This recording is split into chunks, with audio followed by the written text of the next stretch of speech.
All right, hi guys, welcome to the webinar. I am Mary Poplin, and I will be presenting this alongside of Peter McCauley, who will also be answering your questions. I believe Ross Shane is also online to be asking your questions. We're going to be going over Boris Continuum Complete 10. BCC 10 is the largest update in the product's history, and we're really excited about it. It brings major new tools for advanced visual effects, title design, digital beauty work, more creative looks, transitions, and filters and presets to our expanding toolkit.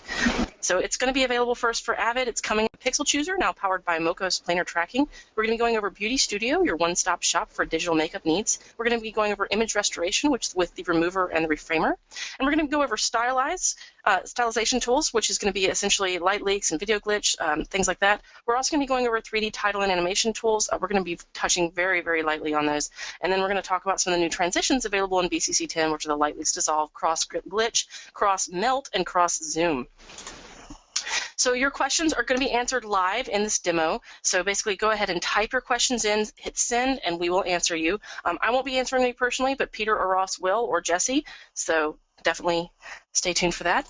And also you could win big. So if you stay to the end of this webinar, and it's important that you stay to the end because if you don't stay to the end, you can't win. But if you stay to the end, you could win big. You could win a BCC Boris FX 10 license for yourself, or you could win a Mocha Pro license, and I think we're bundling them together. Join our community as well. We're available online. You can find us on Facebook, Twitter, YouTube, and Vimeo. And without further ado, I'm just going to go ahead and get started. Let me close this out. And I apologize if I'm sniffly, guys. I got a little bit of a cold. All right, so the first thing we're going to be talking about is we're going to be talking about the new Pixel Chooser, and how you can use that. So the new Pixel Chooser inside of the BCC 10 tools actually contains a license, a launchable plug-in version of Mocha. So in this case, we can just launch Mocha right from our screen, and what you can see here is that I've just made some really quick shapes right around our faces to do some witness protection. Now, I'm going to go in depth on how to do this. I don't feel like a lot of you guys probably know how to use Mocha, so we're going to do this from scratch, actually. So let's just go ahead and let's go over here to our completely unmarked shot, and what we're going to do is we're going to go to our effects panel and we're going to grab a blur. So in this case, I'm just going to grab a Gaussian blur right quick, and we're going to drop this right onto our timeline. We're going to click our effects editor. Inside of our effects editor, I'm going to open this up and give myself a lot more room. And what I'm going to do is I'm going to go to Pixel Chooser, and you see where it says Mocha off? We're going to go to Mocha on, and we get a lot of new options from that. So what we're going to do is we're going to blur these two faces, but obviously applying the blur over the top, what that does is that actually applies the blur to the whole scene. So if I just go ahead and increase my blur, what you can see is it blurs the entire scene. Well, that's not actually very useful. So what I want to do is I actually want to use Mocha's Pixel Chooser. So let's go down here inside of our Pixel Chooser, and let's go to Launch Mocha. And you see it launches right inside of Avid as a plugin. Now, for those of you that are not familiar with how to use Mocha, I'm going to go over exactly how we do that. So the first thing that we're going to do is we're going to take our X splines. Now, we have Bezier splines right here if you like to use them. You guys will be familiar with them. They have handlebars and all that kind of stuff. We're not going to use Bezier splines. We're going to use X splines because I believe that they're faster. So all you do is you just click around the object that you want to track. In this case, we want to track her face. And we're going to use Beziers because their handlebars are a little different. You notice how they have a rope and pulley sort of scenario. It's like a lasso. So we relax for curves and we pull tight for corners. In this case, we're just going to relax for curves, and we're going to make a nice round shape around this lovely lady's face. The next thing we're going to do is we're going to select a new X-spline, and we're going to track our other fellow's face as well, just like this.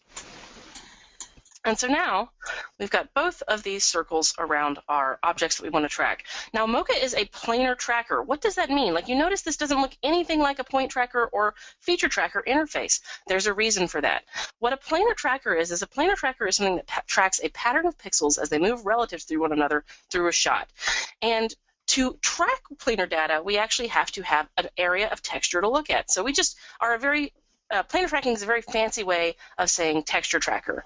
Okay, so what we're going to do is we're just going to go ahead and adjust our settings here. Minimum percent of pixels used, you can think of as essentially your accuracy of your track. So if you turn this up, it's going to try to track 100% of the pixels inside of that shape. If you turn it down, it's going to try to track less percentage of pixels in that shape. The more pixels you track, the more accurate your track is going to be, but a little bit slower.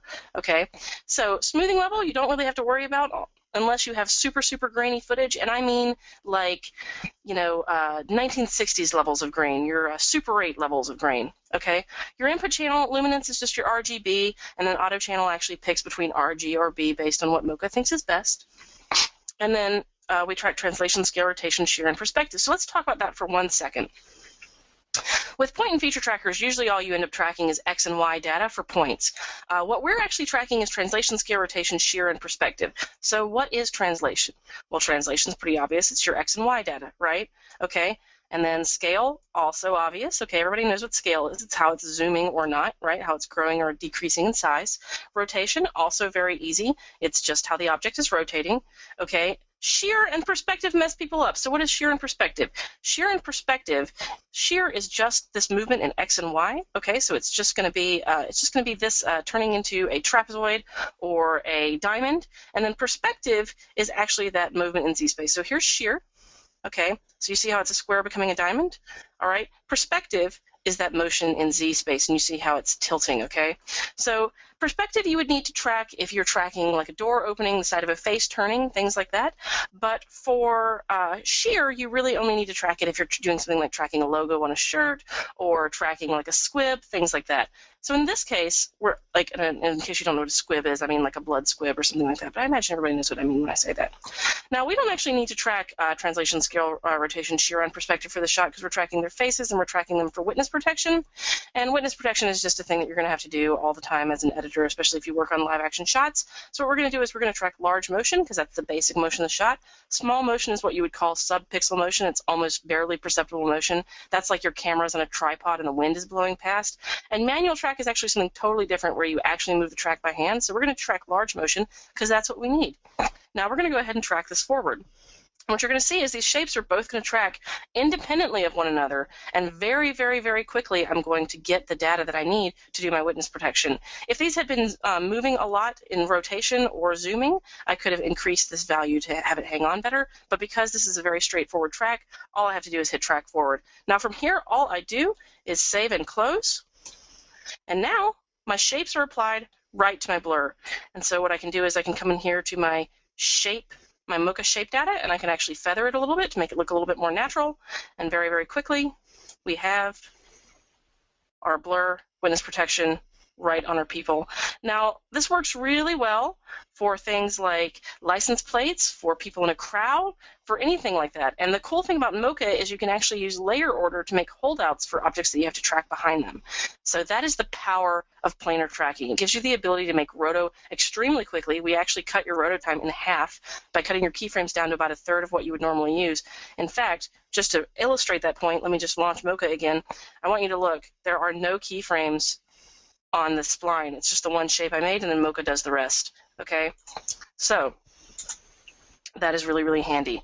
Now, the next thing I want to talk about is how you can actually use planar tracking to track effects into your shots. So, we're Boris FX. So, Boris FX bought mocha back in January. So we're like one big happy family now.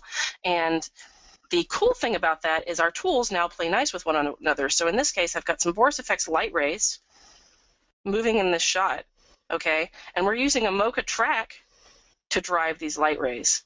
So this is a really, really good illustration of how our tools are merging and playing really, really nice together to give us a lot of power for our shots. So what we're going to do is we're going to do this from scratch. So I'm going to just show you right quick.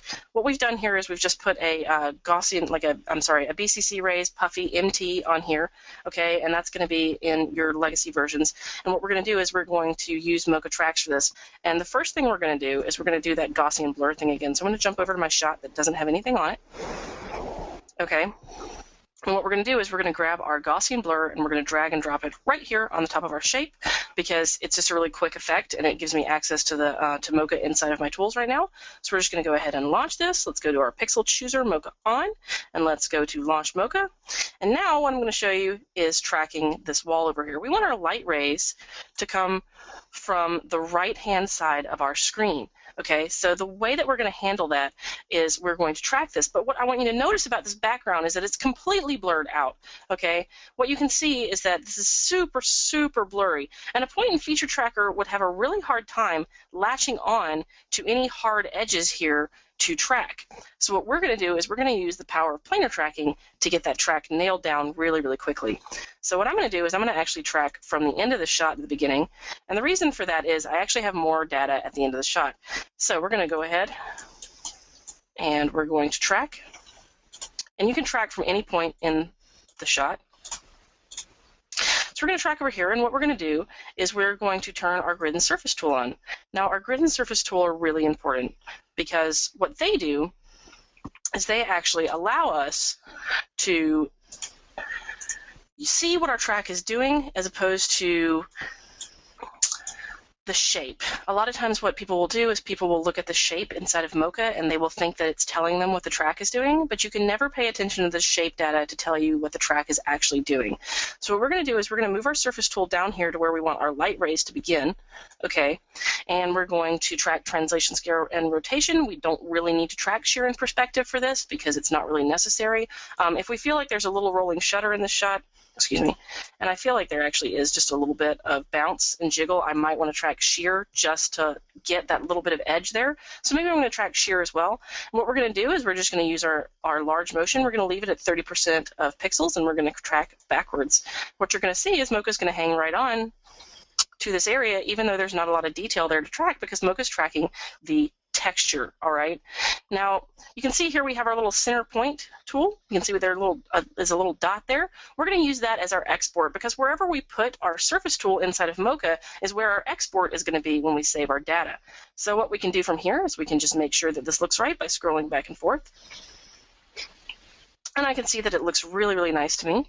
And what I'm going to do is I'm going to go to export tracking data. We're going to take our BCC center point data and we're going to just save that. So I'm going to hit save, and we're just going to save this right in our webinar, and we're going to save this as like light rays rower 2. Okay? And so now what we're going to do is we're just going to go ahead and save this, close it, and we're going to hit bypass on our Gaussian blur because we don't need it.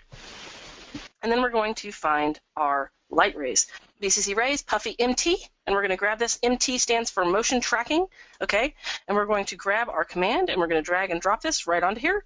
And so what you can see is that we now have our rays in our shot. And what I really like about the BCC rays tool is that it actually uses some really complex calculations to try to make the rays move around the object that you're trying to get them to move around.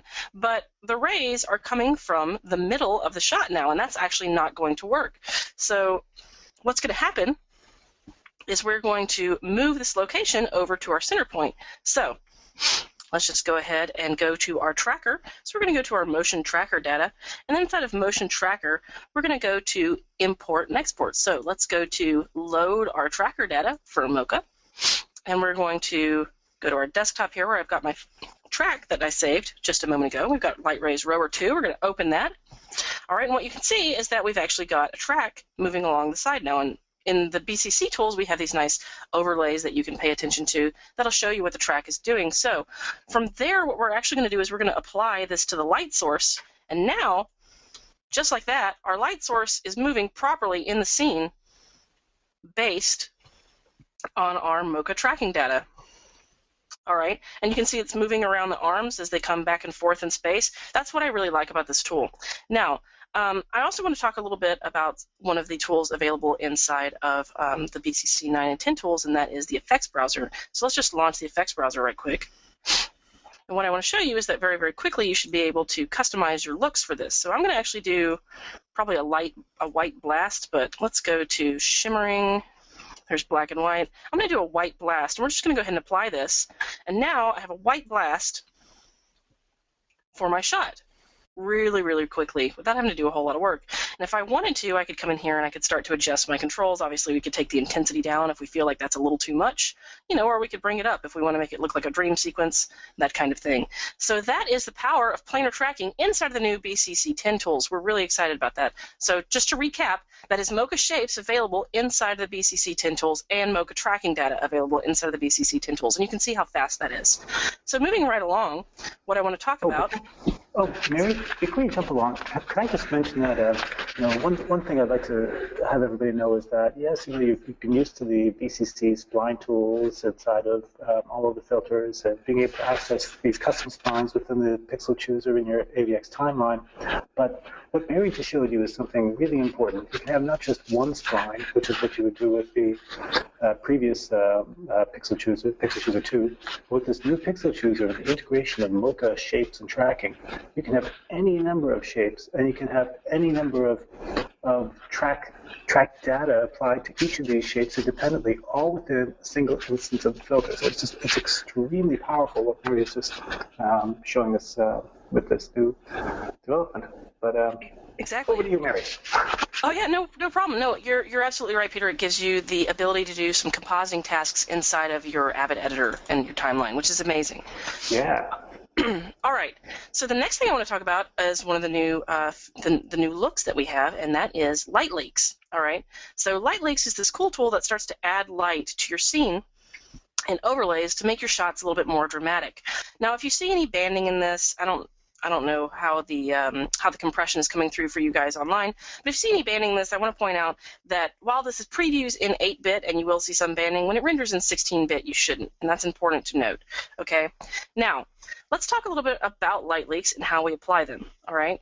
So the light leaks tool, we're just going to go ahead and find some blank footage here. We're going to grab our BCC lights and we're going to go to BCC light leaks, and you can see that it has a green dot on it. That means it's a live effect. I don't have to render it, and that's really important when you're trying to style a look on your shots. Let's go ahead and drag this over, and what you can see is that it essentially creates a nice noise pattern over the top, but that the drag and drop is just not exactly what I want to see. So this is again where that wonderful Show Effects browser comes in handy, because what I want to point out about this is that you can very quickly find some looks that might work for you, and then you can tweak them from there. But what we're actually going to do is we're going to work this from scratch. I'm not going to actually use a preset for this. So let's say I want to add like some really dramatic lighting to the shot, and this guy's crossing himself. This is a good place to add some dramatic lighting, right?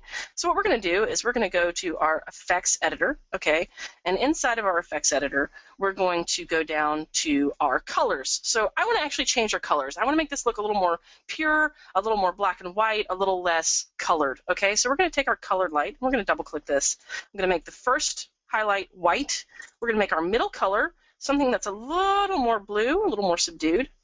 Okay, and then the next thing, and you see that the blue is blending into the red, and what you want to make sure is that your colors that they make sense, because if your colors don't make sense, what you can end up with is this sort of hard edge look. Now, that can be what you're looking for, but it's not what we're looking for this. So what we're looking for this is we're just going to change this to a slightly darker blue, maybe more into that teal color. We're going to take this down, and now what we end up with is a much more gradiated blend, okay? Because this is a gradation built on noise. So the next thing we want to do is, one of the things about light leaks is, because we're using the filter that we're using, we are subject to kind of that noise look. So what I want to do is I want to scale this up to make the glow seem more, glow-like. I feel like that's probably a silly thing to say, but there you go. We want to make the glow more glow-like. So what we're going to do is we're going to scale this up. Okay, and then what we're going to do is we're going to be able to position this. So what I want to do is I want to actually change the position of this light leak so that it's more over this area here, so that when we create our look, this is what we end up with. Now, I want to take the blend down on this because the blend is awfully high. So let's just go ahead and do apply mix, and let's take our mix down, just like this. I'm sorry, not our mix. We want to take our opacity down. So let's just go down here to our colors, and let's go to our texture, offset texture detail. We want to take our opacity down right here, just like this. And now we have something that looks pretty realistic without having to do a ton of work. So now this looks like the lights actually could be in the scene. So with just a little bit of work, you can actually get these exactly how you want, and we're going to add more presets as we go as well. But what I want to point out about presets is if we like this look, if we have styled this look and we really like the way it looks on this shot, we can go ahead and launch our effects browser, our effects panel, and inside of our effect, inside of all of the BCC effects, we have something that's really, really amazing, and that is this preset menu. And, it just seems like a menu right now, but let's talk about what it does. Okay, we can actually save this preset. Okay, and we can save it as static or animated. And once we save it, we can save it to a central location if we're working with a bunch of artists. And what we can do is we can load this, and we can load this in any version of Boris FX 10. So that means if you have BCC 10 for Avid and you have BCC 10 for After Effects, your After Effects artists can style looks for you, and your editors can actually load them into their Avid timelines as well. So it gives you a lot of really, really powerful options. Now, again, you can also use those presets inside of the effects browser as well, so that your editors can have a very visual way of navigating between the looks that they want to apply to their shots. So, and again, if they just want to apply it, all they do is hit apply, and it changes the look immediately. So that is the power of Light Leaks and the effects presets. So moving right along. Oh, and just me interjecting again. Of course. One thing that I just wanted to point out was that when you were showing the browser, that we have a play button in there, and users can actually hit the play and sift through the various effects. And you don't have to do that right now, but if you were looking at a bunch of different presets and you were wondering what this looks like on a live action shot, you just press play, and whether it's a transition or a filter, you see the result as if it were being rendered in the timeline right within the effects browser. Along those lines of presets, sharing presets between, like, say, Avid and Adobe the integration is so tight, and it's such that we can actually even share keyframes animation across from the different hosts and platforms. So you can be saving maybe a keyframed animation from a timeline inside of Media Composer, and then shift this off to another artist who's working in After Effects on Windows, and they see the same keyframes and can modify them and send them back and forth. It's just great integration. Exactly. Thank you very much, Peter. All right, I'm going to move on right to the video glitch tool. So the video glitch tool is new, and let's talk a little bit about that. So video glitch is a tool that we're using to simulate things like lost signal, things like corruption in film, things like just any sort of digital film corrosion that you're looking for when you're trying to create a grungy look. So what we've got here is we've got this basketball player, and Ben Brownlee gave us this footage, which was really nice of him. What we're going to do is we're going to talk about some of the looks that you can do inside of the glitch tool. So let's just go ahead and launch it as well. So we've got our BCC Video Glitch RT, and again, it's a green dot effect, you notice, and that again means that we can just see it right on our timeline. We can change it right here inside of our timeline. So we can just adjust our intensity randomness, we can adjust our seed, we can do glitch intervals, we can change everything about it, we can change the intensity of our glitches, okay? We can come in here, and what we can do is we can use a beat reactor on this, and I'll talk about that in a second. We have a lot of really cool parameters that this ships with, so we can do things like a jitter skew, we can do things like a desaturated freeze, and let's show a little bit about what those looks like. I'm just going to launch the effects browser again. So in this case, we've got like a, default offset timing. We've got some like rapid extreme shifts. Okay, we've got like shakes with motion blur. This looks really nice. The more you increase this instance, obviously a little bit longer it takes to preview, but the instancing, if you up the instances a lot, you can really get some nice motion blur looks. We've got small colorful blocks. We have things like an X and Y ability to shake. So if you want to shake something on the Y or just on the X, you can. And we can really do a lot with this. So let's just go ahead and apply our extreme jitter and see what that looks like. And again, we can just scrub right in our timeline and see exactly how that looks without having to do a whole lot of work. It's a really, really fast effect, and it gives you a whole lot that you can do with it. Now, the other thing I want to point out is that we can actually link this tool and link many other BCC tools to a beat reactor. So what does that mean? Well, it means that if you take an audio file, we can actually go ahead and link our data, like we can link the most extreme intensity of the data to that beat, or we can pick what parameter we want to link to it. So what we're going to do is I'm going to just go ahead and launch my effects browser, and inside of my effects panel, what we're going to do is we're going to go to our beat. So let's go to, excuse me one second, general controls, and we're going to find, so again, we've got our intensity randomness, but let's go down to our beat reactor. So here's the beat reactor right here. And inside the beat reactor, what we can do is we can scroll this down. And just like all of our tools, we have the beat reactor help here. So definitely use our help files. We have them in every single panel. I just want to mention this. So if you want to launch the help file, we have very, very detailed help files for every single effect that we have. And that's important because we have over 200 effects and thousands of presets. So in order to navigate that, you might need help sometimes. So go ahead and make sure that you use our help files. So in our beat reactor, we're going to do a preset none, okay? But what we're going to do is we're going to load, okay? So I can just load a beat reactor file in here. And what we're going to do is I'm just going to go right to our desktop, and we're going to grab our, let's go to our webinar, and we're going to do our, let's see, heartbeat. We're going to grab our heartbeat, and our heartbeat will actually drive this shot. Now, Peter, is there anything you want to say about this effect before I move on? Yeah, thanks. Couple of things. One thing is when you saw Mary import an audio file there into the glitch filter, the video glitch filter, she had to bring an external source in, and that's because, you know, the only way you're going to be able to work with the beat reactor filter inside of the AVX architecture is by importing that directly from the desktop. You can't just like pull audio up from the timeline because it won't come in.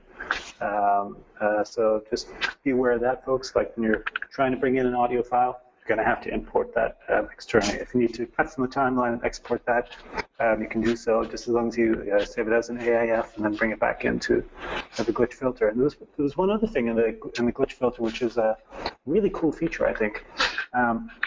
And that is, you know, when you're in automatic mode, which Murray was in the beginning, she was able to like create this look which like gave these randomized glitches, but you really don't know when and where these glitches are going to happen. And yeah, sure, that's a great look, but you know, you might want to like manually time this with a certain like piece of movement in the clip or on a cut or a sequence, or time this out. And to facilitate that, there's the ability now to view curves. And right down at the bottom of the filter and the effects panel, you can see that we can enable a curve view. And enabling the curve view shows exactly when the hits are going to happen. You can see there, Mary has on screen, she's viewing it over black. You can view it over black, or you can view it over the filtered source. And this shows you like when each of the different functions in the filter, whether that's the shift or whether that's the randomized dots or any of these different features are going to take place on the shot. So I just want to point that out. Yeah, I think that kind of extra information is really helpful. Thank you, Peter. You're welcome. So the next thing we're going to talk about is we've talked about some of the light leaks, we talked about some of the video glitches, but what I want to show you too is that we've actually made a lot of these effects into transitions. So in this case, this is a light leaks transition, and we've done a couple of different looks here. This is a sort of fighter shot that we're using to actually cut together, and you can see that we're using a series of really nice light leaks to blend between these two shots. And that actually works because a lot of these shots are really dark. The looks that work really, really well on these kind of dark shots are going to be looks like your light leaks or your light rays, lens flares, things like that, because they show up really nicely against the background, and they give you that really like punched up, like aggressive look that you're looking for with these kinds of shots. So the way this works, and what I want to talk about on this, is that we actually have on-screen controls, okay, and we've had that since BCC 9. And what it does is it actually allows you to control the ease in and the ease out visually. It allows you to control like the dissolve duration manually and visually. You can change the position of everything. You have a lot of control over your shot without having to go over into your effect editor and mess with sliders, okay? Because sometimes it can be really odd to look at these sliders and go, well, how does that affect my shot? I don't understand. You know, a lot of times editors are visual people. You guys are storytellers. You're trying to get the job done quick. You know, you might not really be into coming into every single tiny little thing.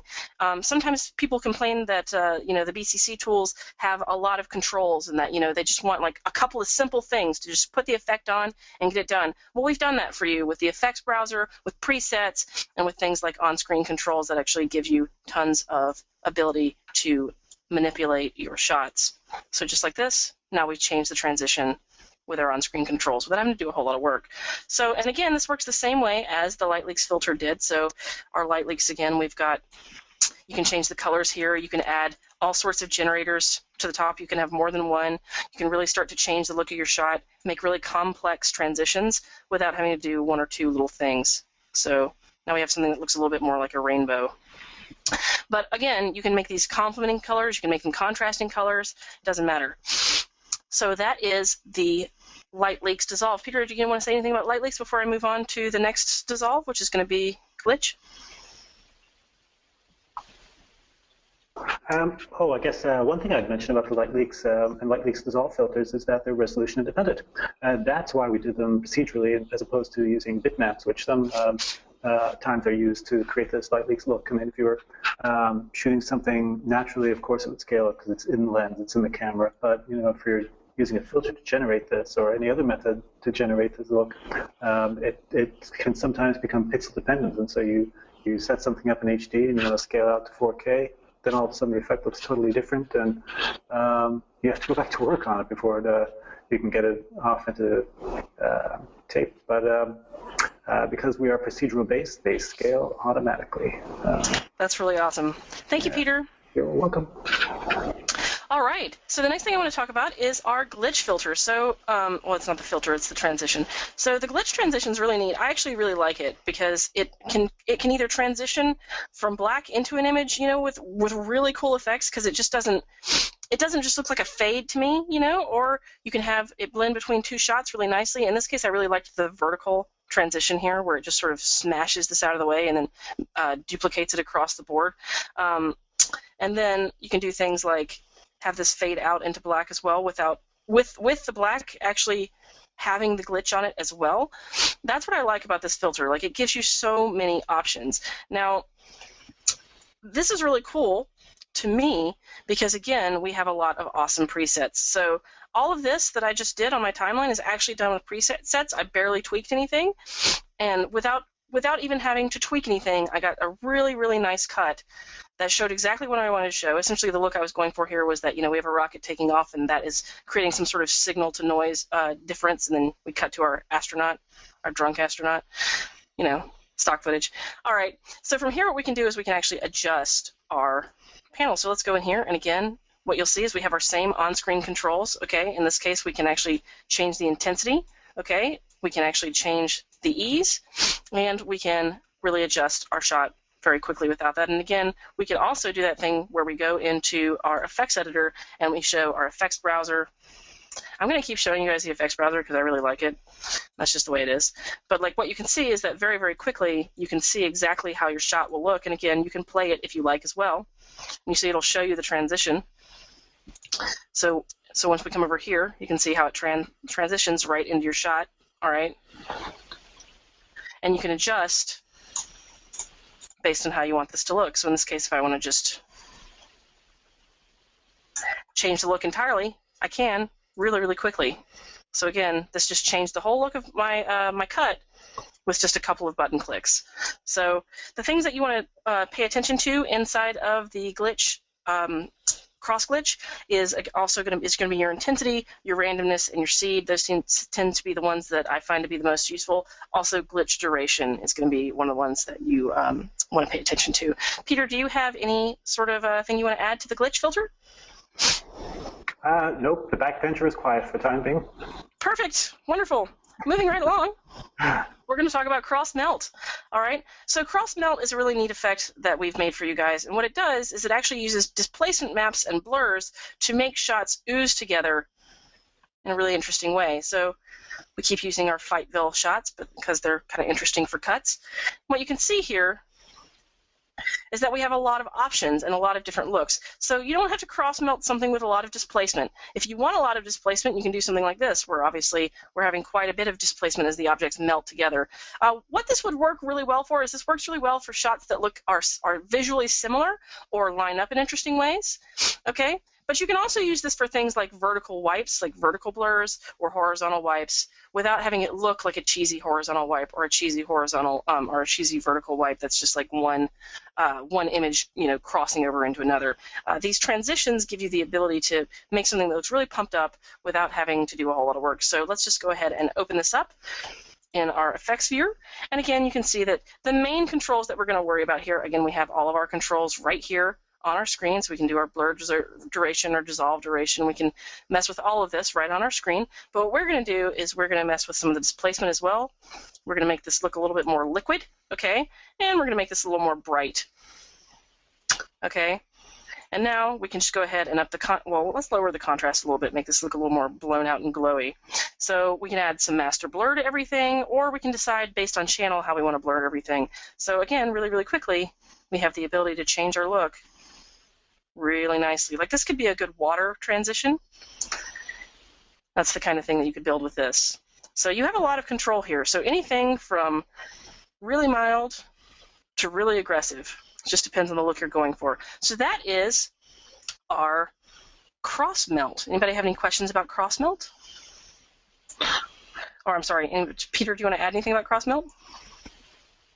No, other than the fact that I really like it. Yeah, it's cool. All right, so moving right along, the last transition I want to talk about is going to be our cross zoom. Okay, and what cross zoom can do is cross zoom can create a couple of dramatic effects that zoom between shots, sort of give you a little bit more dynamic look. So if you have shots that are locked off and you need them to interact really nicely with one another, sometimes locked off shots can be kind of boring. So when you're cutting something really high energy, what you want is you want to have that just, sort of lock into place, like just come in and just go, boom, here I am. So that's the way this works. And you can see that it doesn't just have to zoom, it can pan as well. And it can give you some narrative control to control where the camera is looking in your shot and control your viewer's experience, okay? So this is more of a storytelling tool. So again, in our editor, turn our editor on. We have all of our on-screen controls that we continue to have, all right? So we can change how it overlaps, all that kind of good stuff. But what we're going to do, okay, is we're going to actually change the master zoom. So if we need this to zoom in more, we can do that. Now, obviously, the more you zoom something, the more you're going to degrade the shot. So, pay attention to that. But we can change, how much we're incoming with our zoom, how much we're outcoming with our zoom. We can change our aspects. We can change the overlap. So we have a lot of control here. Now, in this case, I'm just going to change the master zoom, and now suddenly we've got a much faster zoom coming into the shot. And that's a lot more dramatic without having to do a whole lot of work. So that is cross zoom. It's pretty simple, pretty self-explanatory. I don't want to spend too much time on that because we're sort of running out of time, and I want to make sure that I get to Reframer and Remover and Beauty Studio. So any comments on that, Peter, before I move on? That would be negative. Okay, perfect. So Reframer. So what is Reframer? Reframer is, you guys know about cell phone vertical video syndrome? It seems to be a thing that people just do all the time for, inexplicably. I've got an iPhone. It shoots 1920 by 1080 in slow-mo, and I'm going to film everything vertically because, of course, screens are vertical, right? Well, that creates a lot of a problem for especially news editors and people that deal with a lot of, unprofessionally sourced footage. And that happens all the time. Your documentaries, anything informative is going to have a situation where you run into stuff like this. Or let's say you are just a YouTube user and you shot this and you're like, oh, crap, how do I put this on YouTube? Well, we have that solved for you. So anywhere from pro to non-pro reasons, let's fix this. So what we can do is we can use the Reframer. Now the Reframer has several options in here. You can get a sort of pixelated look if you want, using our mosaics filter in the background.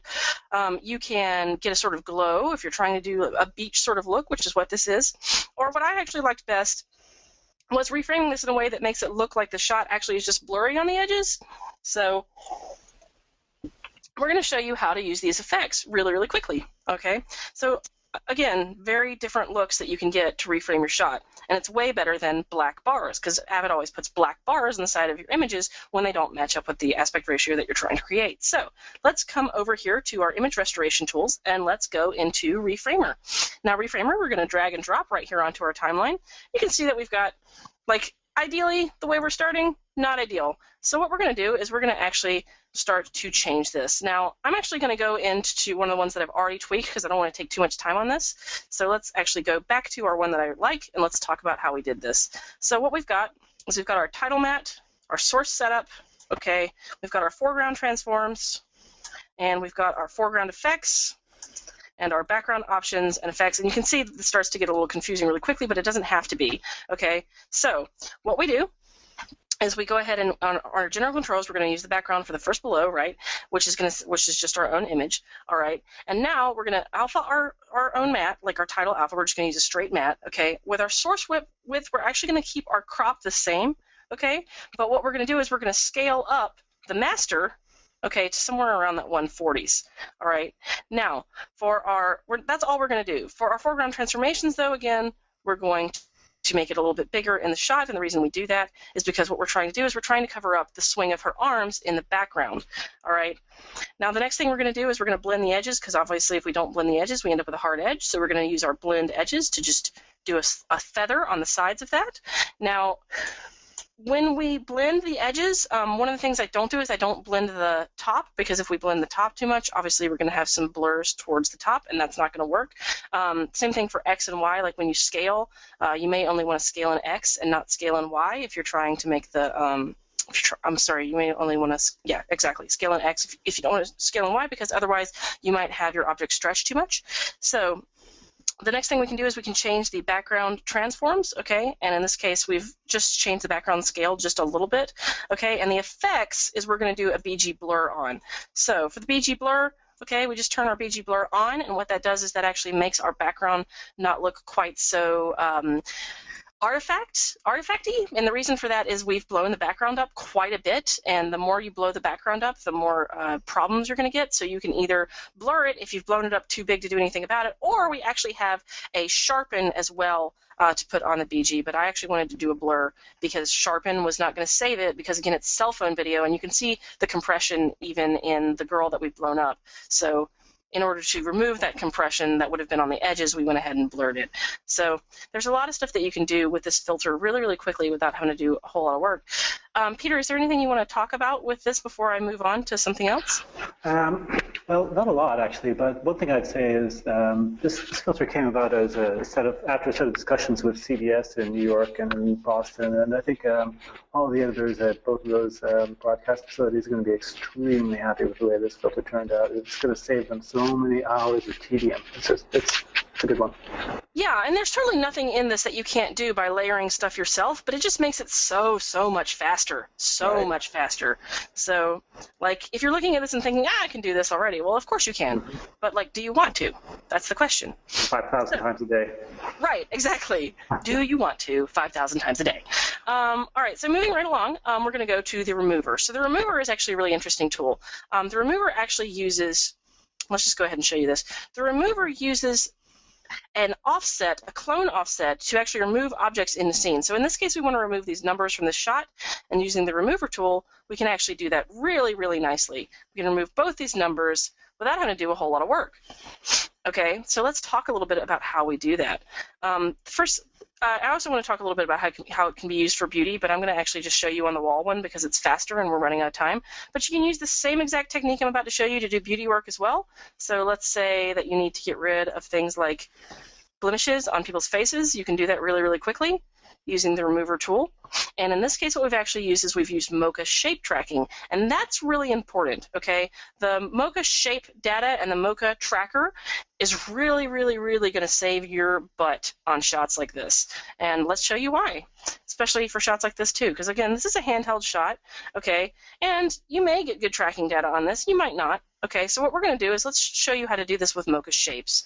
So the first thing we're going to do is we're going to go to the remover, and we're going to go to our image restoration, and we're going to find remover, and we're going to drag and drop this right on to our effect. Right onto our shot, and let's open up our effect editor. Inside of our effect editor, what I'm going to do is removal method, and you can see we have a clone spot. Now, I want to just show you something. We have our destination, so I'm going to just drag our destination right over the 16 here. Okay, and then we have our source. All right, now I'm going to drag our source right over here. Okay. And what you'll see is that this will create a source and destination clone, but what we're going to have a problem with here is that it's not moving with our shot. So obviously that's going to be kind of a problem. It'll make our paint slide. So what I want to do is I actually want to take mocha shapes and do this. Now we could also load a tracker source from mocha into this, but I actually want to use shapes to do this because it's just a little bit easier. So let's go to our remover method and let's go clone shape. Okay, and it says enable pixel chooser, of course, so we're going to enable our pixel chooser, and we're going to launch mocha. Okay, and now inside of mocha, what we're going to do is we're going to grab this 16, just like this, and let's just go ahead and maybe scale this down just a little bit. Okay, and what we're going to do is we're going to let that track through the shot very, very quickly using the same techniques that I've been showing you. So let's just let that track. And it's really fast, okay? And now we're just going to go ahead and save this, and we're going to close it. And so now we have our shape. Now, you notice that our object is not removed, so what are we going to do about that? Well, what we're going to do is we're going to find our offsets. So inside of our clone here, we're going to go into our clone, and we're going to do our offset. Now we can do our offset actually here manually, to where we can just pull this up, and it will pull our offset data from underneath. Excuse me, pull it down, and it'll pull our offset data from underneath. Let's just drag this down. Or we can actually do this offset inside of our slider as well. But I actually prefer the on-screen controls because they just work a little bit nicer to me. And then inside of our mocha shape, we're going to actually increase a little feather. Excuse me, only a little feather, like maybe 5. Okay, so we've got a little bit of feather. And now what you can see is really, really quickly, we've replaced that 16 without having to do a whole lot of work. So it's really, really easy to take it from this step to this, and it's really, really easy to do things like remove these moles using the same exact technique right here. Peter, do you have anything you want to add about the remover? Well, I just quickly say that in addition to being able to clone shape data, so pictures from point A to point B through a shape, we can also do this in a spot, more like Photoshop cloning. But in addition to that, we also have these infill methods where we can pull pixels from around the shape that you've drawn and just like automatically infill that without having to do any cloning. And this works much better for like thin, small shapes, maybe like streaks in the wall, or maybe if there was a rig wire in there, this might be a good way to remove it. But it's the way you've done it here is actually really super, and it's great. Probably most people will work with the tool. Well, yeah, and the cool thing about it, too, is that because you're using the remover and it's essentially doing a clone, you don't actually have to rematch grain, which can be kind of a pain about using other tools for that. So we're really, really excited about this. Like, putting the power of Mocha into the BCC remover gives you a lot of tools that are very akin to the Mocha Pro remove tool. So this is really similar, except for this doesn't quite have the illumination modeling that that the remove tool does, but this is so awesome for just your quick and dirty get it out the door shots. All right, so moving right along, let's talk a little bit about the Beauty Studio tool. So Beauty Studio is a tool that we have that we're really excited about, and what it is it's a tool that uses a new algorithm and a new keyer with integrated mocha masking to really do a lot of skin cleanup, because one of the things that really makes videos look professional is your talent looking more attractive. So, and I'm not talking about Barbie. Like, obviously you don't want to do like a blur and then just put that on top and call it a day, because if you just do that, you'll blow away all your details and you'll end up with something that looks like a 1980s pinup, which is not exactly what we want. So in this case, we have this lovely woman, and she is beautiful. She's a lovely actress, but we can see that she has a little bit of pores that we can see because, HD is cruel on talent. And if you've never been filmed on HD footage, I encourage you to go get filmed on HD footage and look at it, and you'll have a lot more sympathy towards your talent, because it doesn't leave anything to the imagination. So what we're going to do is we're going to launch our effect editor. I'm going to turn off bypass, and I want you to just look at the difference. So here's the difference. We're using a very complex algorithm to create a skin smoothing technique that does things like leave her eyebrows intact, her eyes, her mouth, her nose, all of that is intact, okay? But what we're doing is we're blowing away those main pores on her face that cause us to pay attention to her makeup, all right? And that's not what we want to do. So now this gives us the professional look that we're going for, and it's really, really simple. So let's just go ahead and load this up. So one of the things I want to talk about are some of these tools in here. So very large details, all right? If you ask the remove tool to preserve those, what it will do is it will try to sharpen up those larger details. So you see, the more that we increase this, the more it increases the detail on the edges of her cheeks and her nose. Okay, same thing for large details. Obviously, the more we preserve those, the more we're going to see. All right, and that will make it to where even if we feel like that we've made it a little too smooth, we can bring our detail back. But our medium, small, and very small details, we want to keep small, because if we try to bring these up, what it'll do is it'll just put them right back over the top, and we don't want to keep those. So let's just go ahead and take these all the way down. Think of the slider as preserving your details, right? So very small details, preserved, okay? and then not preserved. Blow away those small details. I want the small details gone. All right, now we end up with something that's very, very smooth. Now, the thing I want to really talk about, though, is the keyer. So let's just go ahead and turn the pixel chooser on. Let's just go ahead and view the chosen pixels. And I want to show you, this is the key that we've pulled using our advanced keyer. What it does is it looks for skin colors, okay, and then it holds out other areas. So in this case, what we've got is we've got this really nice key on her face that applies the blur there. Well, it's not blur; it's a series of processes. One of those is blur, but it's a very, very complex series of blending. But anyway, it takes our key and it applies only the details that we're blowing away to this section. You see, we're keeping the nose, we're keeping the mouth, we're keeping the eyes. All right, so back in our effects editor, let's just go to, we're going to go to just on. All right, and now you can see what we're doing. Now, look, if we turn it off, it applies the effect to the whole thing. So the keyer is actually one of the really important parts of this. Now, I want to talk about something else really quickly. That keyer is not going to do you a whole lot of, it's going to do you great on stuff like this where you've got this, lovely woman, very dark, swarthy. She's got she's got dark eyes and, dark brows. That's great. What do you do when you have a girl like this? This girl is not dark and swarthy. This girl is pale. She's got freckles. She's got blonde hair, and she's on a background that is also kind of skin colored. All right, her shirt's got a lot of red in it. Her other shirt is gray. Okay, this is a problem for a keyer. So what we're going to do is we're going to actually use a mocha shape in order to fix this. So what we do is we just go to our mocha pixel chooser on, launch mocha, and what you can see is that what I've done is I've made a really, really quick and dirty, and I mean super quick and dirty shape. Inside of here you can see it has 3 keyframes on it. All right, that's it.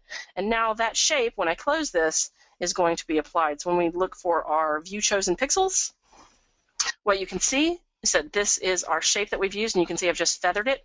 So now when it's on, we apply our effect only to her skin. And what I also really want you to notice, let's just zoom in here, is that it keeps her freckles, all right? So we've done some blending over the top, but we're keeping her freckles, okay? We're just doing some overall corrections to everything else. So that is really, really important. That is the power of the Beauty Studio tool with mocha shapes to drive it as well, and our keyer as well. So do you have anything you want to add about that, Peter, before I move on to the very last thing? We're so short of time. I won't add much except to say that the addition of the mocha aspect of this filter is what differentiates it from any other way of doing skin smoothing in a shot or a timeline.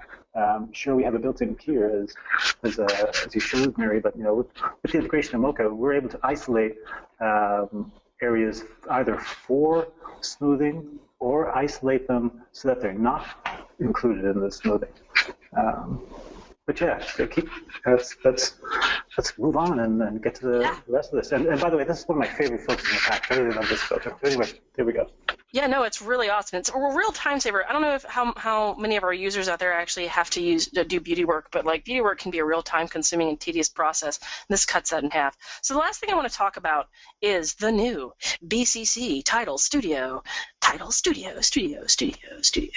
All right, so we're really excited about this tool. What this is this is going to be a I've got the sillies apparently. This is going to be a next-gen title tool, and what it is if you guys used the old Avid tool that was the Boris FX Avid effects, okay, used to be bundled with Avid.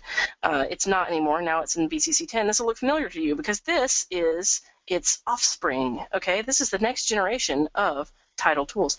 So what you can do is I'm just going to go ahead and load this. Let's open our effects editor and let's just go ahead and launch the Title Studio UI. And what it does is you can see that it actually has a completely separate UI from Avid, okay? And it allows you to have a moving camera inside of your shot, okay, and real 3D text and titles, okay? This is a real 3D space with real 3D text and titles and real 3D particles as well. So what you can do is you can start to add particles to this, and they will interact properly in 3D space with your object.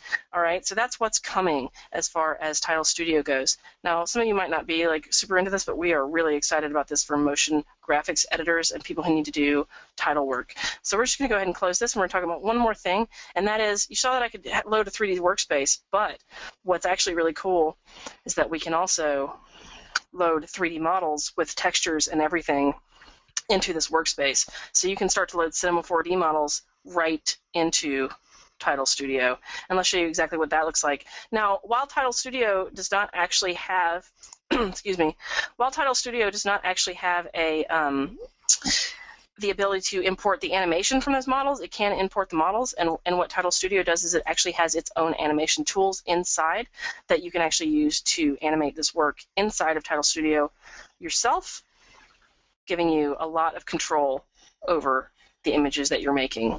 So that's Title Studio, guys, and that is wrapping up the end of my presentation because we are running out of time. And I'm going to pass this on to, I'm just going to let Peter add whatever he wants to add, and then Jessie's going to come on and she's going to tell you who has won Mocha Pro and the Boris Continuum Complete tools.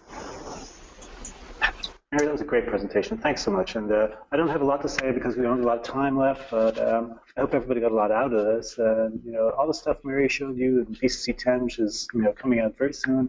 It's I've been really excited with the development of this new set of plugins for Avid editors, and everything from like all the stuff that you saw earlier on, the filters, the transitions, the beauty studio, but especially this new Title Studio piece of the puzzle, because it's providing an answer to a lot of you who no longer have a robust titling solution in the AVX timeline. But when this comes out, like I hope you really put it to good use. And gosh, I just like hand this back over to Jessie now to announce the prize winner.